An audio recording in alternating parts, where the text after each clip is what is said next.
ये पहले प्रधानमंत्री होंगे जो गाली गलौज की भाषा में भाषण देते हैं।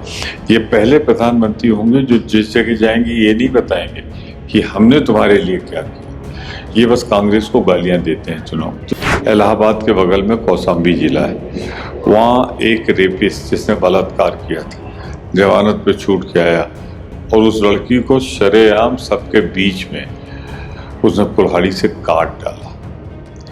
तो वो मुख्यमंत्री यहाँ के कानून व्यवस्था की बात कर रहा है। परंपरा रही है राजस्थान की हर 5 साल में सरकार बदलने की, 3 दशक से ये होता है। इस बार आश्वस्त हैं आप? 101%। लाल डायरी में क्या है, आपने एक आदमी खरीद लिया, उसे डायरी चाहे लाल कर दो, चाहे पीली कर दो, चाहे नीली कर दो, जो जिसका ईमानी बिका है। पहले किस पार्टी में था, फिर बसपा से एमएलए हो गया, फिर कांग्रेस में शामिल होकर आ गया, बटन दबा दो फांसी हो जाए। ये क्या किसी प्रधानमंत्री की भाषा होती है? बटन दबा दो रफू हो जाए, घर से निकल जाए। क्या किस तरह का भाषण? प्रधानमंत्री जी 140 करोड़ भारत जैसे महान देश के प्रधानमंत्री हैं। राजस्थान चुनाव में कांग्रेस दावा कर रही है कि उनके खिलाफ एंटी इनकम्बेंसी नहीं है। वहीं बीजेपी द्वारा लगातार कहा जा रहा है कि 3 दिसंबर को सूबे से कांग्रेस का सफाया हो जाएगा। आज फिर प्रधानमंत्री ने कहा है कि जादूगर छूमंतर हो जाएंगे 3 दिसंबर को। मेरे साथ में बात करने के लिए कांग्रेस के कद्दावर नेता और राज्यसभा सांसद प्रमोद तिवारी मौजूद हैं। इनसे जान लेते हैं कि प्रधानमंत्री जो कह रहे हैं उसमें कितना दम इनको नजर आता है। सर, उसमें दम इसलिए नजर नहीं आता कि जो जुबान से उनके निकलती है उसके बाद उनका चेहरा देखिए, उनको खुद अपने ऊपर विश्वास नहीं। ये पहले प्रधानमंत्री होंगे जो गाली गलौज की भाषा में भाषण देते हैं।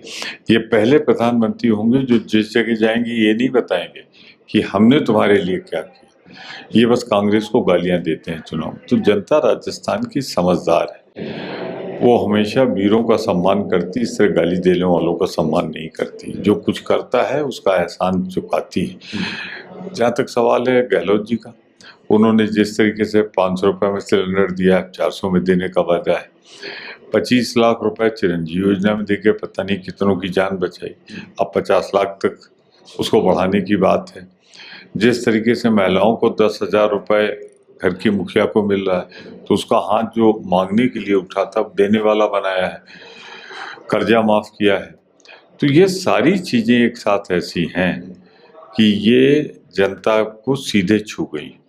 सर, योगी आदित्यनाथ आए हैं यहाँ पर और वो यूपी के कानून व्यवस्था की बड़ी बड़ी बातें कर रहे हैं। आप चूंकि उत्तर प्रदेश से हैं, कैसे देखते हैं उनके दावे को? आज अभी कुछ घंटों पहले इलाहाबाद के बगल में कौशाम्बी जिला है, वहाँ एक रेपिस्ट जिसने बलात्कार किया था जमानत पे छूट के आया और उस लड़की को शरेआम सबके बीच में उसने कुल्हाड़ी से काट डाला।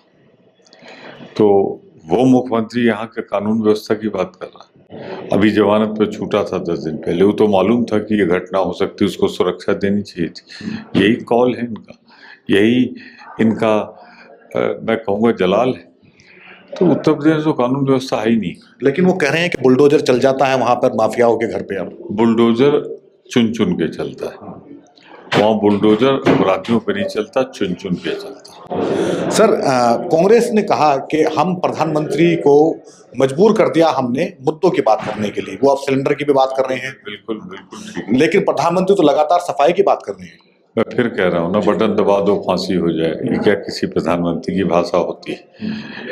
बटन दबा दो रफू हो जाए, घर से निकल जाए। क्या किस तरह का भाषण? प्रधानमंत्री जी 140 करोड़ भारत जैसे महान देश के प्रधानमंत्री हैं, भाषा संयमित करिए। एक आखिरी सवाल सर, बड़ा जिक्र हो रहा है सर लाल डायरी का। लाल डायरी में क्या है, आपने एक आदमी खरीद लिया, उसे डायरी चाहे लाल कर दो, चाहे पीली कर दो, चाहे नीली कर दो, जो जिसका ईमानी बिका है। पहले किस पार्टी में था, फिर बसपा से एमएलए हो गया, फिर कांग्रेस में शामिल होकर आ गया। मेरे चुनाव में वो आदमी यही नहीं तय कर पा रहा था किसको वोट दे, जबकि वो मेरे वोटर थे जब मैं राज्यसभा लड़ रहा था। सर, आखिरी सवाल ये नीता ये है कि परंपरा रही है राजस्थान की हर 5 साल में सरकार बदलने की, 3 दशक से ये होता है। परंपरा रही है राजस्थान की, जिसने कुछ किया है उसका हक अदा किया है राजस्थान की जनता ने। अब पहले नहीं हो पाया उनकी अपेक्षा के अनुसार, अब तो हुआ है। इस बार आश्वस्त हैं आप? 101%।